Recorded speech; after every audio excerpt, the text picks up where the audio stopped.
in the gospel today, one of many readings where we see Jesus with women in his ministry, where he's going around, traveling around, and going to different towns, etc. And, there are women that are single, there are women that are married. They're part of Jesus' ministry, along with the 12 apostles. And we learned in today's reading that many of them provided out of their resources, their own resources, to finance Jesus' ministry.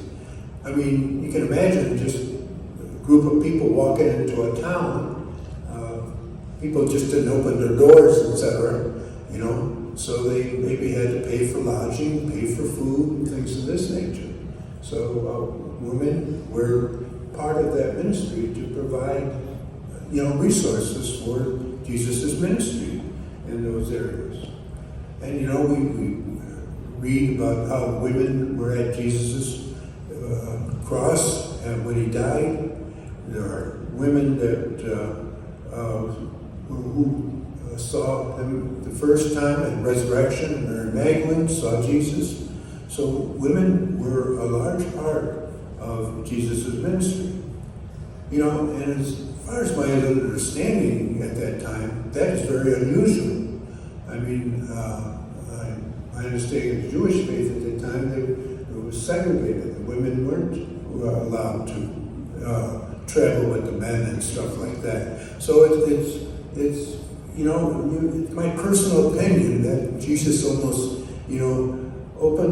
started the women's movement in the church because of the way, he gathered the apostles and women and other men, etc., with them.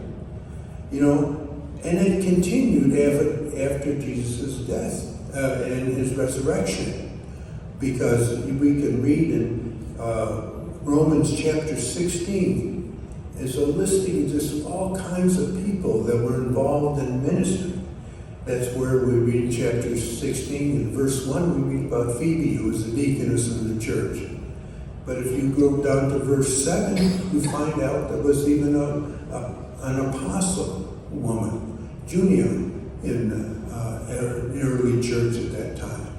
So, and there were a lot of other women mentioned in that particular chapter. So women were part of Jesus' ministry. Women were part of the early church.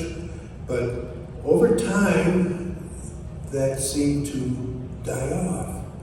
About the 11th century, both the diaconate for men and women was just no longer was happening. And for a long time, that was the case.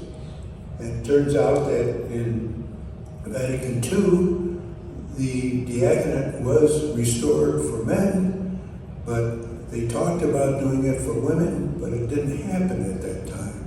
And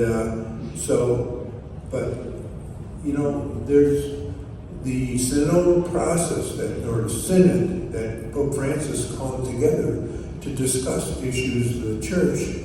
One of the issues was discussing women's involvement in the church.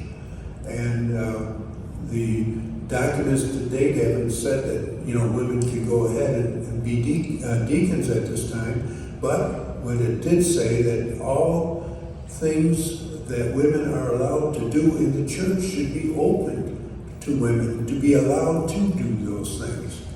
And so we have a group here, a Phoebe group, who's looking at some of these issues and possible ways we can get more involvement of women using more of their talents. Because I truly believe it's good to hear from men, but it's also good to hear from women, their views, the way they look at things, for developing our overall spirituality.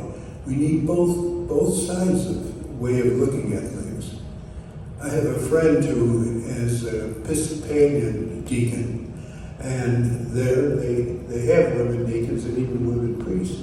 And he said they will never go back because they've contributed so much to the church, so much to our spirituality, that they will never go back. They will always have both men and women involved in ministry and leadership of the church. So,